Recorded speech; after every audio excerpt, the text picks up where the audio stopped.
Light. तो प्रकाश किसे कहते हैं, इस टॉपिक पे हम आपसे डिस्कस करते हैं आपके साथ। तो प्रकाश अगर हम देखें तो प्रकाश जो होता है वो प्रकाश सबसे पहले एक प्रकार की ऊर्जा होती है।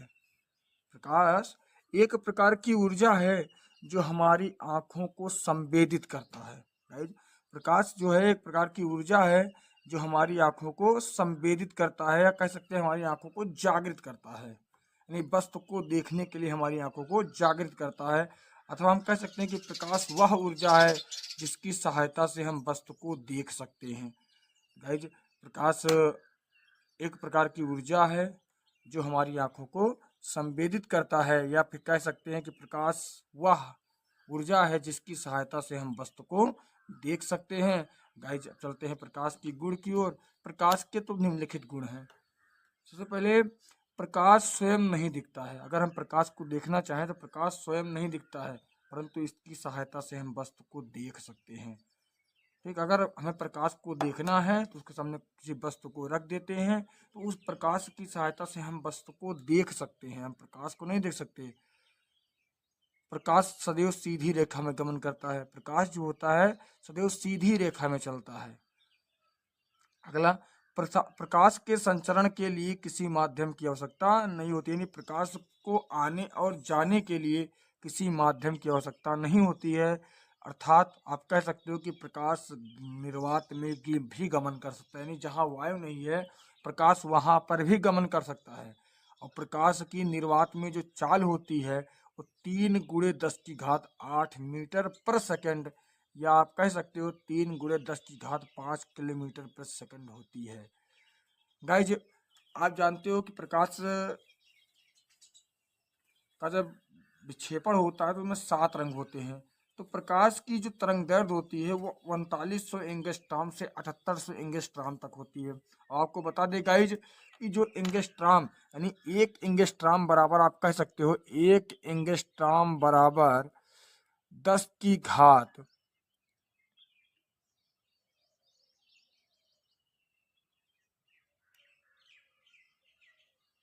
-10 मीटर। 1 एंगस्ट्रॉम बराबर 10 की घात -10 मीटर होता है गाइज। तो यानी प्रकाश का जो तरंग दैर्ध्य होता है 4500 एंगस्ट्रॉम से 7800 एंगस्ट्रॉम तक होती है गाइज। और प्रकाश विद्युत चुंबकीय तरंग के रूप में चलता है, यानी प्रकाश सीधा तो गमन करता है लेकिन एक विद्युत चुंबकीय तरंग के रूप में गति करता है। ऐसे चलता है प्रकाश, सीधा तो गमन करता है लेकिन विद्युत चुंबकीय तरंग के रूप में गति करता है प्रकाश। तो अब हम नेक्स्ट टॉपिक की ओर चलते हैं।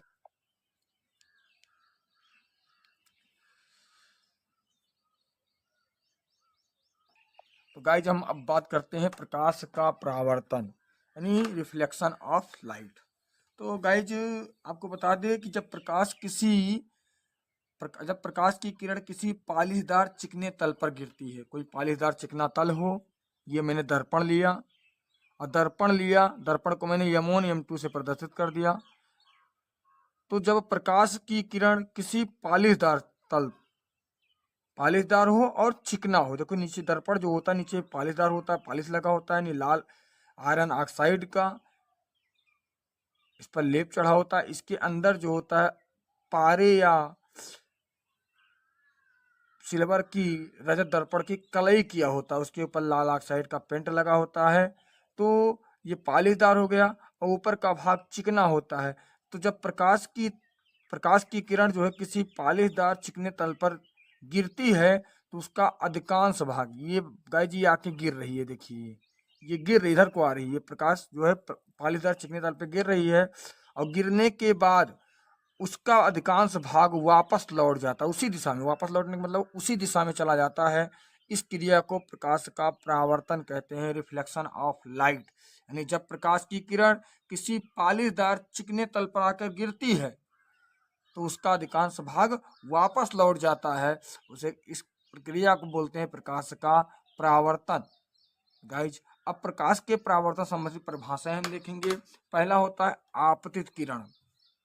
आपतित किरण कहते किसे हैं, यानी दर्पण पर जो प्रकाश की किरण गिरती है, देखिएगा ये दर्पण पर जो प्रकाश की किरण गिरती है उसे आपतित किरण कहते हैं।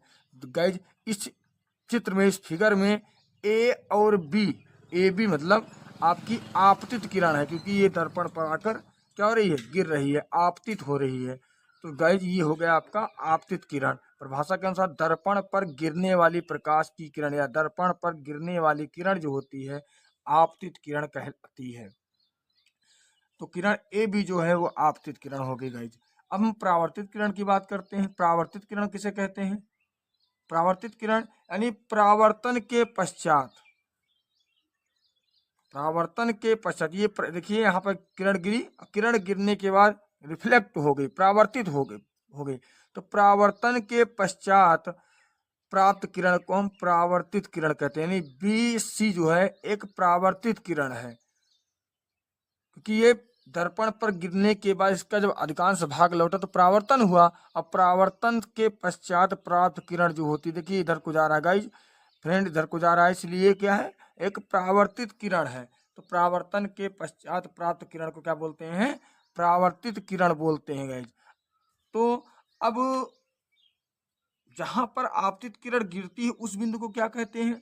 तो आपतित किरण दर्पण के जिस बिंदु, देखिएगा जहां गिर रहा है ना, तो आपतित किरण दर्पण के जिस बिंदु पर गिरती उसे आपतन बिंदु कहते हैं। जो आपतित किरण होती है आपकी, ये दर्पण के जिस बिंदु पर गिरेगी उसे क्या बोलेंगे? आपतन बिंदु। तो आपतन बिंदु किसे कहते हैं? अगर क्वेश्चन आ गया तो आपतित किरण दर्पण के जिस बिंदु पर गिरती है उसे हम आपतन बिंदु कहते हैं। चलते हैं नेक्स्ट टॉपिक की ओर। तो गाइज नेक्स्ट टॉपिक आपका है अभिलंब।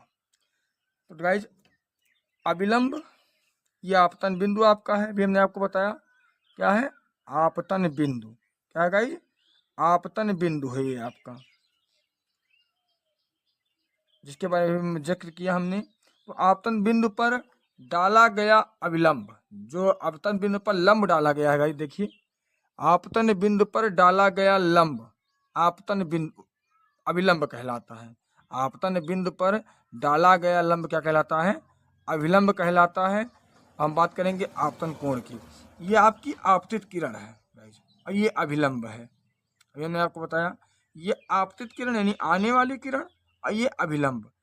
तो आपतित किरण और अभिलंब के बीच बना कोण, ये कोण है ये देखिए, आपतित किरण और अभिलंब के बीच बना कोण जो होता है वो आपतन कोण कहलाता है गाइस।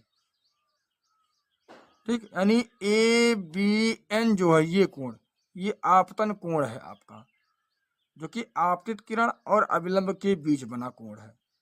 ठीक, और अगला है परावर्तन कोण। परावर्तन कोण किसे कहते हैं गाइस? आप देख रहे हो ये कौन सी किरण है? परावर्तित किरण है। ये परावर्तित किरण और ये अभिलंब, यानी परावर्तित किरण तथा अभिलंब के बीच जो कोण बनता है उसे क्या कहते हैं? परावर्तन कोण कहते हैं गाइज। ये आपका परावर्तन कोण हो गया, यानी परावर्तन से संबंधित, प्रकाश के परावर्तन से संबंधित आपकी परिभाषाएं। तो गाइज अभी आपको पढ़ाया गया परावर्तन से संबंधित कुछ महत्वपूर्ण परिभाषा। तो हम देखेंगे गाइज कि परावर्तन में कुछ नियम होते हैं। अगर आपको प्रकाश का परावर्तन करना है तो अगर ये 2 नियमों का फॉलो करेंगे तो आप कभी डिफॉल्ट नहीं होंगे गाइज। परावर्तन के कुल 2 नियम होते हैं। पहला नियम क्या होता है? अभी आपने पढ़ा आपतित किरण, परावर्तित किरण। तो आपतित किरण, ये आपतित किरण है गाइज, आपतन बिंदु पर डाला गया लंब, ये लंब है जिसको अभिलंब बोलते हैं। आपतित किरण, आपतन बिंदु पर डाला गया लंब और परावर्तित किरण तीनों एक ही तल में होते हैं। आपतित किरण, आपतन बिंदु पर डाला गया लंब और परावर्तित किरण तीनों एक ही तल में होते हैं। ये पहला नियम हो गया। दूसरा नियम क्या है कि परावर्तन कोण, यानी जो परावर्तित किरण और अभिलंब के बीच बना कोण है जिसे हम लिखते हैं आर से, रिफ्लेक्टिंग एंगल या एंगल ऑफ रिफ्लेक्टिंग। ठीक, यानी परावर्तन कोण जो होता है सदैव आपतन कोण के बराबर होता है। यानी हम कह सकते हैं कोण आई बराबर कोण आर गाइज, कोण आई बराबर कोण आर, यानी परावर्तन कोण सदैव आपतन कोण के बराबर होता है, यानी जितने एंगल पे हम प्रकाश की किरण दर्पण पर मारेंगे, दर्पण पर परावर्तन कोण सदैव आपतन कोण के बराबर होता है, यानी जितने एंगल पे हम प्रकाश की किरण दर्पण पर मारेंगे, दर्पण पर आपतित करेंगे, उतने ही कोण पर वो जो हमारा किरण होगा वो परावर्तित होगा। यानी आपतन कोण जो होगा, अविलंब और आपतित किरण के बीच बना कोण जो होगा वो परावर्तित किरण और अविलंब के बीच कोण बने कोण के बराबर होगा गाइज। तो हम चलते हैं अब प्रतिबिंब की ओर। प्रतिबिंब किसे कहते हैं? क्योंकि जब किरण परावर्तित होगी तो कुछ ना कुछ प्रतिबिंब बनेगा। अगर किसी वस्तु पे हम फोकस करते हैं तो कुछ ना कुछ प्रतिबिंब बनता है। तो गाइज प्रतिबिंब किसे कहते हैं? जब हम दर्पण के सामने किसी वस्तु को रखते हैं, दर्पण के सामने किसी वस्तु को रखते हैं तो दर्पण में उस बिंदु की आकृति दिखाई देती है। गाइज अगर हम दर्पण के सामने खड़े होते हैं तो दर्पण में हमारी आकृति बन जाती है ना। तो उसी वस्तु को हम प्रतिबिंब, उसे वस्तु का प्रतिबिंब कहते हैं। यानी दर्पण के सामने जब हम किसी वस्तु को रखते हैं तो दर्पण में उस बिंदु की आकृति बन जाती है, उसे वस्तु का प्रतिबिंब कहते हैं।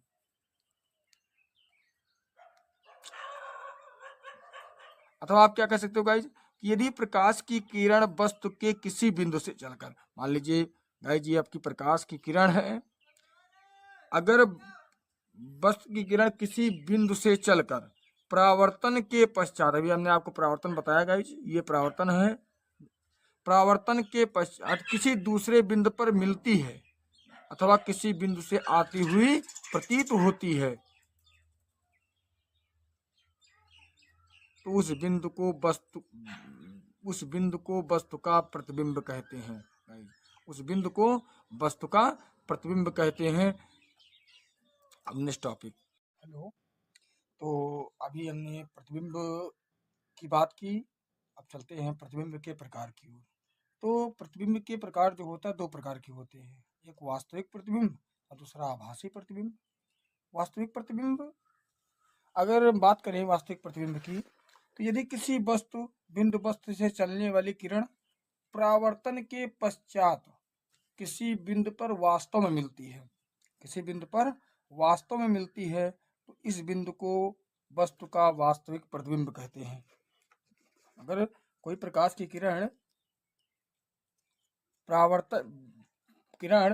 परावर्तन के पश्चात कोई बिंदु पर से चलने वाली जो प्रकाश की किरण है, अगर वो परावर्तन के पश्चात किसी बिंदु पर वास्तव में मिलती है, कैसे मिलती है?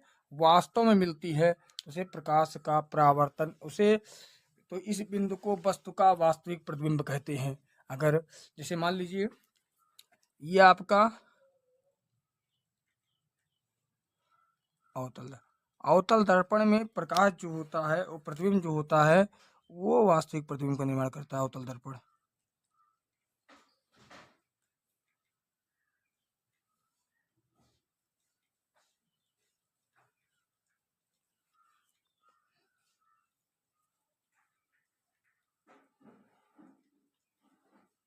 ये आपका वक्रता केंद्र हो गया, ये फोकस हो गया। हमने कहा किसी बिंदु से चलने वाली प्रकाश की किरण, ठीक, ये देखिए किसी बिंदु से चलने वाली प्रकाश की किरण,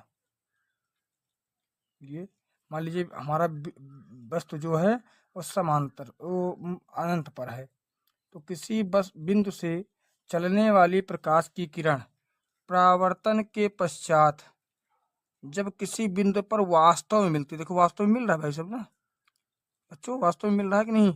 जब वास्तव में मिलती है तो उसे हम वास्तविक प्रतिबिंब कहते हैं।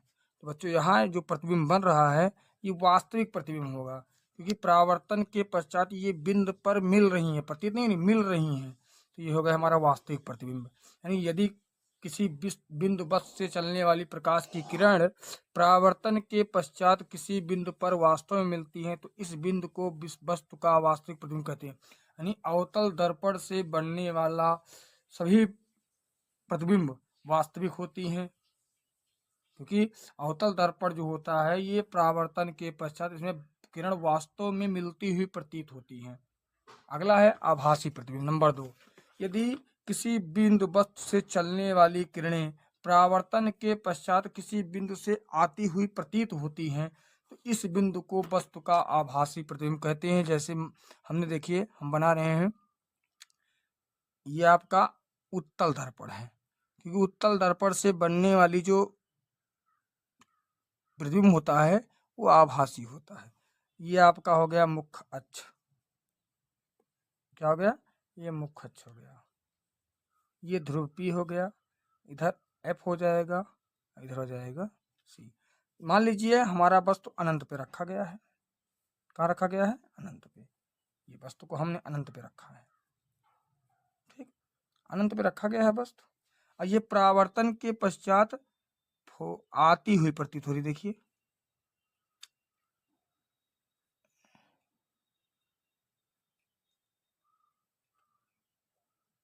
ये आती हुई प्रतीत हो रही है कि नहीं। तो इस प्रकार जो किरण बनता है उसे बोलते हैं आभासी प्रतिबिंब।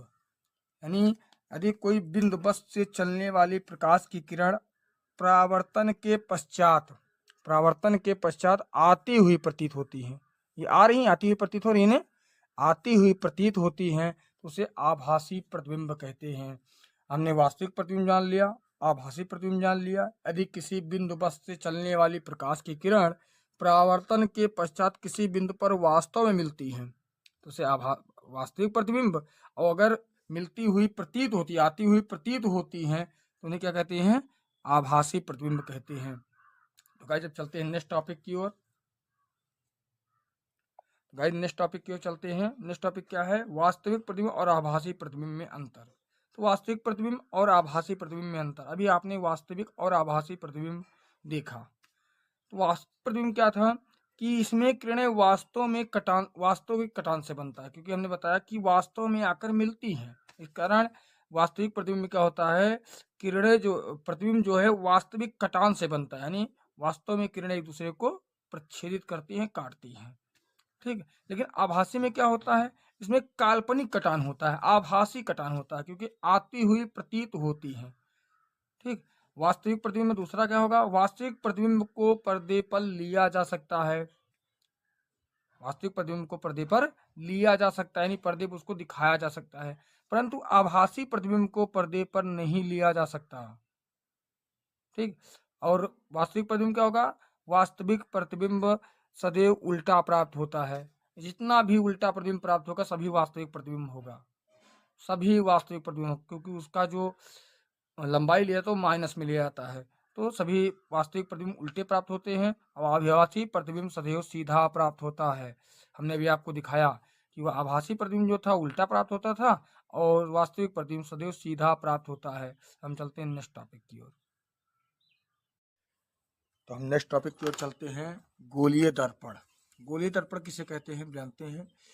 कांच के खोखले गोले का भाग, एक कांच का खोखला गोला है, इसका एक भाग, कांच के खोखले गोले का एक भाग, जिसके एक तल पर पारे की कलई या लाल ऑक्साइड का पेंट होता है। देखिए एक भाग पर पारे की कलई है या लाल ऑक्साइड का पेंट है, पारे की कलई या लाल, एक भाग पर पारे की कलई है या लाल ऑक्साइड का पेंट है, पारे की कलई या लाल ऑक्साइड का पेंट होता है, तथा दूसरा तल परावर्तक तल होता है, गोलीय दर्पण कहलाता है। क्या कहलाता है, गोलीय दर्पण। हम बात करेंगे गोलीय दर्पण के प्रकार की। तो गोलीय दर्पण दो प्रकार के होते हैं, पहला अवतल दर्पण कॉनकेव, और दूसरा उत्तल दर्पण कॉन्वेक्स। कॉनकेव मतलब होता, केव मतलब होता धंसा हुआ, यानी अवतल दर्पण की अगर बात करें तो वह दर्पण जिसमें परावर्तन दबे हुए तल से होता है, जिसमें परावर्तन किस तल से होता है, दबे हुए तल से होता है, अवतल दर्पण कहलाता है। यानी इसमें जो परावर्तक तल होता है वो धंसा हुआ होता है, ये भाग, ये परावर्तक तल धंसा हुआ होता है, उसे अवतल दर्पण कहते हैं। इसमें जो कलई किया हुआ भाग होगा वो उठा हुआ होगा, तो ये हो गया अवतल दर्पण। उत्तल दर्पण की बात करें तो वह दर्पण जिसमें परावर्तन उभरे हुए तल से होता है, उत्तल दर्पण कहलाता है। ये देखिए जो उभरा हुआ भाग है परावर्तन इससे होता है, यानी ये परावर्तक तल होता है, उसमें उत्तल लेंस कहा जाता है, यानी उठा हुआ तल। इसमें उठे हुए तल से परावर्तन होता है उसे उत्तल दर्पण, इसमें धसे हुए, माने धसा हुआ, इसमें धसे हुए तल से परावर्तन होता है उसे अवतल दर्पण कहते हैं। अब नेक्स्ट टॉपिक की ओर चलते हैं। अब आगे हम बात करें गोलीय दर्पण संबंधित परिभाषाएं, यानी गोलीय दर्पण में क्या क्या चीज होता है। वक्रता केंद्र, वक्रता त्रिज्या, फोकस, फोकस दूरी, मुख्य अक्ष, फोकस तल। तो हम जानते हैं वक्रता केंद्र किसे कहते हैं। हमने भी जो दर्पण काटा है वो गोले का एक भाग है। हमने बताया कि एक खोखले गोले का भाग जिसके एक तल पे कलई और दूसरे तल पे क्या होता है, दूसरा तल परावर्तक तल होता है, क्या कहलाता है, उसे हम कहते हैं गोलीय दर्पण। तो गोलीय दर्पण में वक्रता केंद्र किसे कहते हैं हम ये जानते हैं। उस गोले का केंद्र, यानी जिस गोले से इस दर्पण को काटा गया है, गोलीय दर्पण को, उस गोले का केंद्र, ठीक, जिससे दर्पण काटा गया है उसे दर्पण की वक्रता केंद्र कहते हैं। यानी उस गोले के केंद्र को दर्पण का वक्रता केंद्र कहते हैं, जिसका दर्पण एक भाग है। ये गोला हमारा है, इसका ये केंद्र है, ठीक। गोले का जो केंद्र होता है वो हमारे इस दर्पण का केंद्र है, जिससे दर्पण हमारा काटा गया हो उसे वक्रता केंद्र कहते हैं। यानी उस गोले के केंद्र को दर्पण की वक्रता केंद्र कहते हैं, जिससे दर्पण काटा गया हो। अगर वक्रता केंद्र देखें तो अवतल दर्पण में परावर्तक तल की ओर होता है। देखिए ये परावर्तक तल है, इसकी ओर होगा। अगर उत्तल दर्पण में देखें तो ये परावर्तक तल के पीछे होता है। अगर उत्तल दर्पण देखें तो ये परावर्तक तल ये हो जाएगा, वक्रता केंद्र यहाँ। तो अवतल दर्पण के लिए परावर्तक तल की ओर वक्रता केंद्र, तथा उत्तल दर्पण के लिए परावर्तक तल के दूसरी ओर होता है वक्रता केंद्र। हम चलते हैं वक्रता त्रिज्या। तो उस गोले की त्रिज्या को दर्पण की वक्रता त्रिज्या कहते हैं, जिसका वह भाग है। ये गोला है, उस गोले की त्रिज्या, ये त्रिज्या, उस गोले की त्रिज्या को दर्पण की वक्रता त्रिज्या कहते हैं, जिसका वह भाग है। यानी सीपी जो है, सी से पी तक, ये दर्पण की वक्रता त्रिज्या है। अर्थात हम यह भी कह सकते हैं, आपको बता रहे हैं कि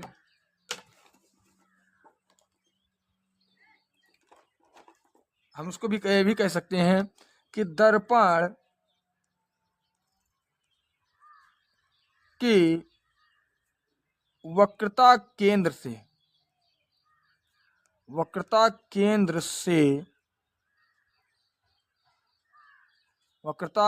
से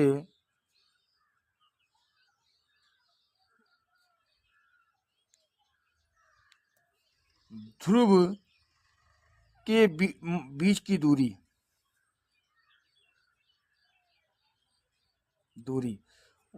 वक्रता त्रिज्या कहलाती है।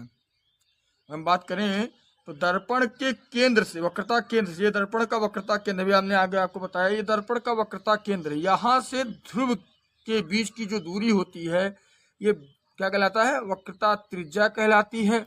और वक्रता त्रिज्या को हम आर से व्यक्त करते हैं। किससे व्यक्त करते हैं गाइज, आर से व्यक्त करते हैं। अवतल दर्पण में ये परावर्तक तल के सामने होता है और उत्तल दर्पण में परावर्तक तल के पीछे वक्रता त्रिज्या होती है। गाइज तो फिर से देख लीजिए कि दर्पण के वक्रता केंद्र से ध्रुव के बीच की जो दूरी होती है वो वक्रता त्रिज्या कहलाती है। इसे हम आर से व्यक्त करते हैं।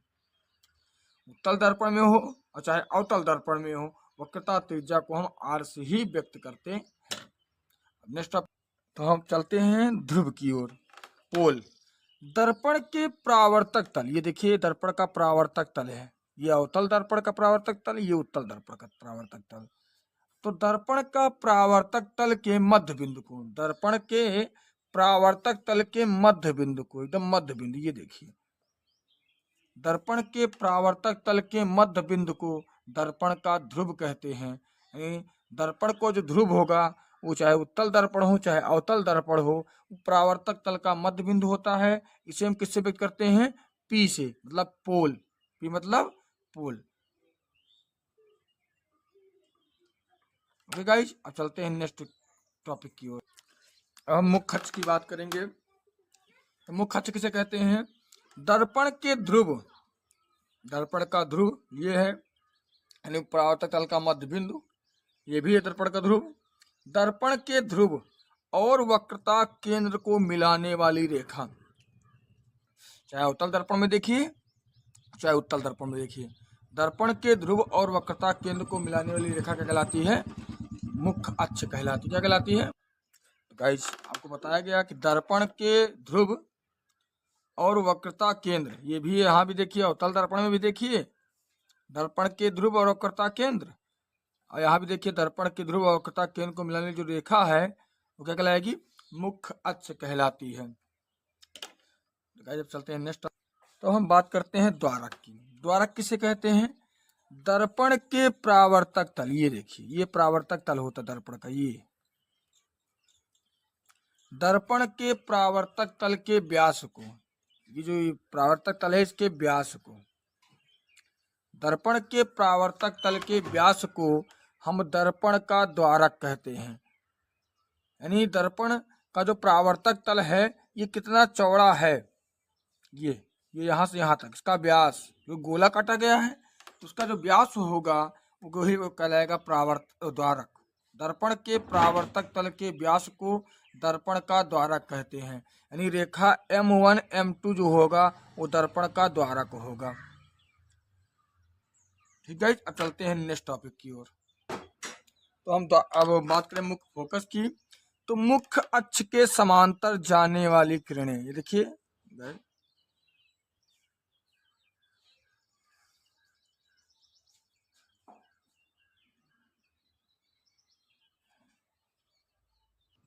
हम बात करते हैं मुख्य फोकस की। दर्पण के मुख्य अक्ष के समांतर, आपको बता दें कि चाहे जो दर्पण हो उसमें जो वस्तु प्रकाश की किरण छोड़ते हैं, वस्तु रखते हैं, वो सदैव बाईं साइड में ही रखते हैं। तो दर्पण के मुख्य अक्ष, ये दर्पण है, ये इसका मुख्य अक्ष है ये। तो दर्पण के मुख्य अक्ष के समांतर जाने वाली किरण, दर्पण के मुख्य अक्ष के समांतर जाने वाली किरण परावर्तन के पश्चात, देखिए दर्पण में टकरा रही है, दर्पण में टकराने के बाद परावर्तन होगा। परावर्तन के पश्चात मुख्य अक्ष के जिस बिंदु पर या तो वास्तव में मिलती हैं, अगर अवतल दर्पण है तो वास्तव में मिलेंगी, या फिर मिलती हुई प्रतीत होती, देखिए मिलती हुई प्रतीत हो रही है, डर लगा ना, मिलती हुई प्रतीत होती है, उस बिंदु को दर्पण का फोकस कहते हैं। फिर हम फिर से परिभाषा बता रहे हैं, ये आपका दर्पण है, दर्पण के, और ये दर्पण का मुख्य अक्ष है, तो दर्पण के मुख्य अक्ष के समांतर, ये समांतर जा रही किरणें, दर्पण के मुख्य अक्ष के समांतर जाने वाली किरणें या आने वाली किरणें दर्पण से परावर्तन के पश्चात, ये दर्पण से परावर्तित हो रही है ना, दर्पण से परावर्तन के पश्चात मुख्य अक्ष के जिस बिंदु पर या तो वास्तव में मिलती है, देखो वास्तव में मिल रही है, देखो काट रही है एक दूसरे को ना, वास्तविक कटान है, अभी हमने बताया आपको आभासी और वास्तविक प्रतिबिंब, वास्तव में मिलती हैं या फिर मिलती हुई प्रतीत होती हैं, उस बिंदु को फोकस कहते हैं। समझ में आ गया ना, ये आपका ध्रुव हो जाएगा। गाइस सपोज करते हैं सबको समझ में आया होगा। अब नेक्स्ट टॉपिक की ओर चलते हैं। तो गाइज अगर हम बात करेंगे फोकस तल की, अगर हम फोकस तल की बात करें तो गाइज होगा क्या कि दर्पण के फोकस, मुख्य फोकस यही तो अभी बताया गया आपको, दर्पण के फोकस से ध्रुव के बीच की दूरी या दर्पण के ध्रुव से फोकस तक की दूरी, दर्पण के ध्रुव से, ये आपका उत्तल का जो ध्रुव है, ये अवतल दर्पण का ध्रुव है, तो दर्पण के ध्रुव से मुख्य फोकस तक की जो दूरी होती है इसे हम क्या कहते हैं? फोकस, दर्पण की फोकस दूरी कहते हैं। यानी अवतल दर्पण में जो फोकस दूरी होती है वो परावर्तक तल के ओर होती है, और उत्तल दर्पण में फोकस दूरी परावर्तक तल के पीछे होती है। इसे सदैव हम एफ से लिखते हैं, किससे? एफ से। किसे लिखते हैं गाइज? एफ से लिखते हैं। तो अब हम चलते हैं नेक्स्ट टॉपिक की ओर। सब हम आशा करते हैं कि आपको जितना भी समझाया गया समझ में आया होगा। हम चलते हैं नेक्स्ट टॉपिक की ओर, वक्रता, त्रिज्या और फोकस दूरी में। तो हम चलते हैं वक्रता, त्रिज्या और फोकस दूरी में संबंध। वक्रता त्रिज्या और फोकस दूरी में क्या संबंध होता है, हम आपको बता रहे हैं कि जब दर्पण का द्वारक, ये दर्पण का द्वारक अभी हमने बताया M1 M2, ये दर्पण का द्वारक है, ठीक। जब दर्पण का द्वारक वक्रता त्रिज्या से कम होता है, जब दर्पण का द्वारक वक्रता त्रिज्या से कम होता है, ठीक, तो फोकस दूरी जो होती है, ये फोकस दूरी आपकी है, फोकस दूरी जो होती है वो वक्रता त्रिज्या के आधी होती है। आपको बता दें फिर से कि जब दर्पण का द्वारक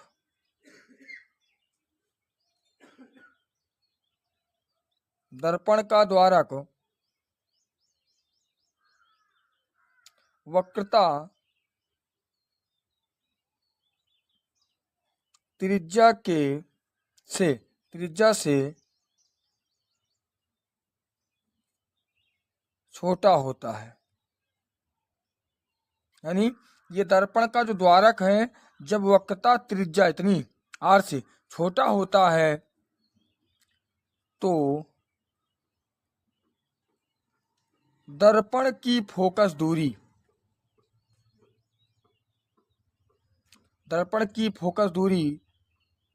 वक्रता त्रिज्या के आधा होता है।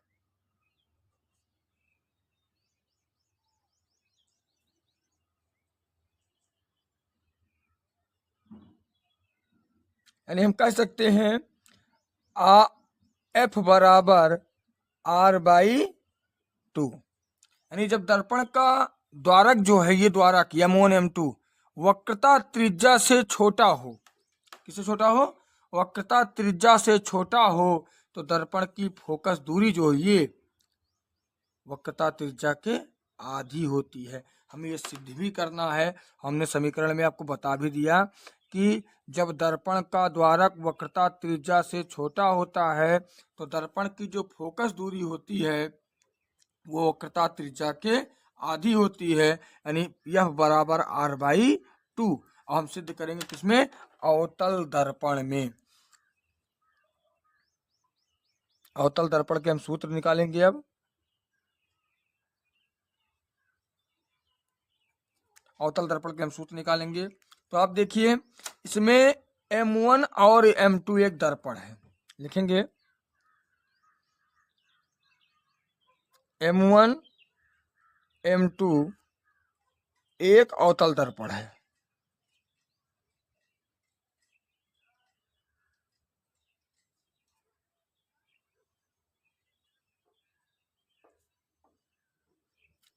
M1 और M2 एक अवतल दर्पण है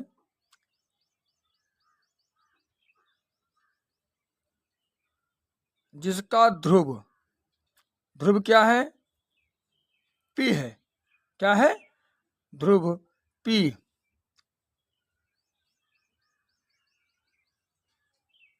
फोकस जो है वो F है, क्या है, F है, देखिए फोकस F तथा वक्रता केंद्र C है। ये हो गया गाइज। अब हम इसमें देख लेते हैं, अगर हम FP बराबर देखें, FP बराबर होगा आपका फोकस दूरी, FP बराबर फोकस दूरी, ये हो गया आपका। और CP बराबर हो जाएगा आपका वक्रता त्रिज्या, वक्रता त्रिज्या। तो यह P आपका फोकस दूरी हो गया, जिसे हम किससे व्यक्त करेंगे, F से। और CP आपका वक्रता त्रिज्या होगा, जिसे हम R से व्यक्त करेंगे। हमें यही सिद्ध करना है F बराबर R/2 या R बराबर 2F। तो गाइज देखिए इस अवतल दर्पण में किरण BA मुख्य अक्ष के समांतर जा रही है, और मुख्य अक्ष के समांतर जाती है तो परावर्तन के पश्चात फोकस से होकर गुजरती है। किससे होकर गुजरती है गाइज, फोकस से। यहां लिखेंगे उत्पत्ति, फोकस से होकर गुजरती है। तो जब ये किरण दर्पण के जिस बिंदु पे गिरती है उसे क्या कहते हैं? आपतन बिंदु कहते हैं।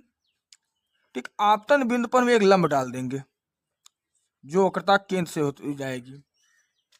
अब गाइस देखिए, अब इसमें आपका बन गया, ये आगा आपके आपतित किरण, ये आने वाली किरण है, और जहां टकराई वो आपतन बिंदु, तब परावर्तन के पश्चात जाने वाली किरण परावर्तित किरण हो गई।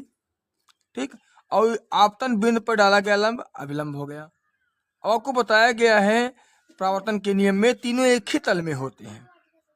ठीक, और आपतित किरण और अभिलंब के बीच बना कोण क्या होता है? आपतित किरण और अभिलंब के बीच बना कोण क्या होता है गाइज? आपतित किरण और अभिलंब के बीच बना कोण आपतन कोण होता है, जिसे आई से व्यक्त करते हैं।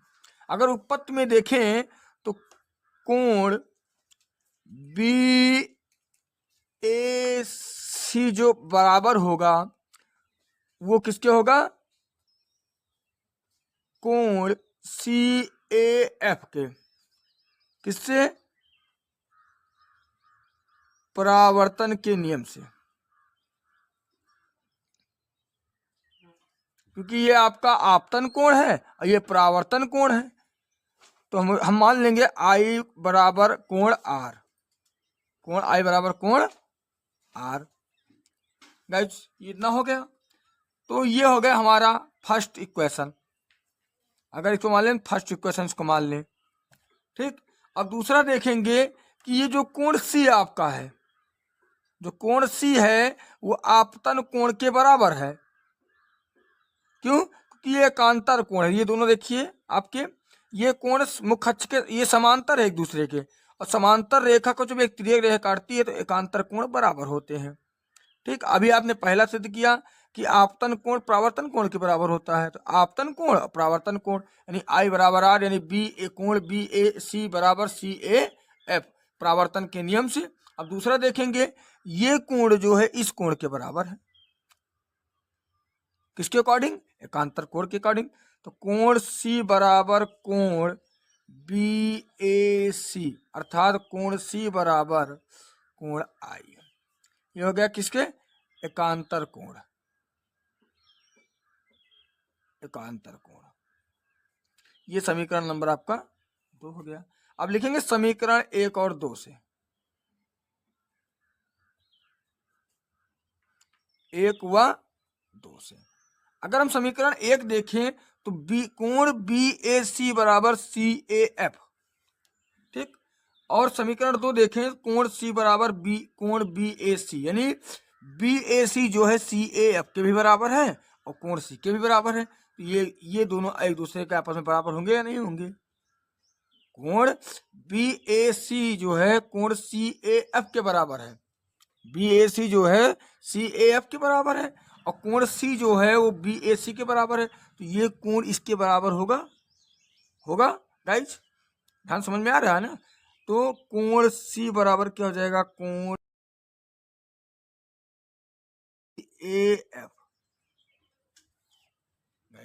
अब देखिए, यानी ये कोण जो है इस कोण के बराबर है।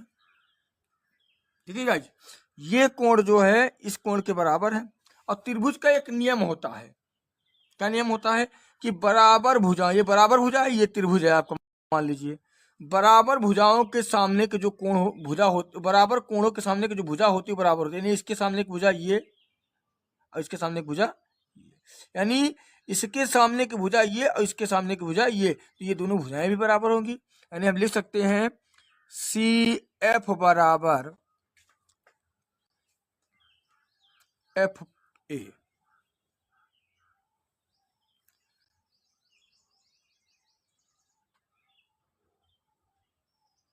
समान कोणों के सामने की भुजा।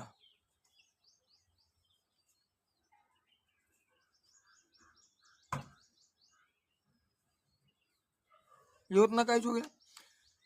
अब देखिए गाइज, अगर दर्पण का द्वारक छोटा हो, लिख लेंगे यहां पे, यदि दर्पण का द्वारक छोटा हो तो, यदि दर्पण का द्वारक को हम छोटा कर दें गाइज, तो ये बिंदु कहाँ आ जाएगा? ए आ जाएगा पी पे ना, आ जाएगा। तो ए जब पी पे आ जाएगा तो क्या हो जाएगा? एफ ए बराबर एफ पी हो जाएगा, हो जाएगा। जब दर्पण को द्वारा छोटा कर देंगे तो ये कोण यहाँ पे आ जाएगा, आ जाएगा। तो ये बिंदु जब यहाँ पे आ जाएगा तो एफ ए बराबर एफ पी हो जाएगा। तो लिखेंगे सी एफ बराबर सी पी, ओ सी एफ बराबर एफ पी हो जाएगा। अब दोनों पक्ष में एफ पी जोड़ दें हम। अगर दोनों पक्ष में हम एफ पी जोड़ते हैं, C F plus F P बराबर एफ पी बराबर प्लस एफ पी, दोनों पक्ष में हमने एफ पी जोड़ दिया। जब सी एफ में एफ पी जोड़ेंगे तो क्या हो जाएगा, ये सी पी, देखिए सी एफ में एफ पी जोड़ेंगे तो क्या हो जाएगा, सी पी हो जाएगा। और ये हो जाएगा 2 एफ पी। हम बराबर करें तो हो जाएगा क्या, सी पी को हम लिख सकते हैं आर और पी एफ पी को लिख सकते हैं 2 एफ। ये आपका सिद्ध हो गया आर बराबर 2 एफ। गाइज हम आशा करते हैं आपको ये समझ में आया होगा। परीक्षा की दृष्टि बहुत ही महत्वपूर्ण है, तैयार कर लीजिएगा।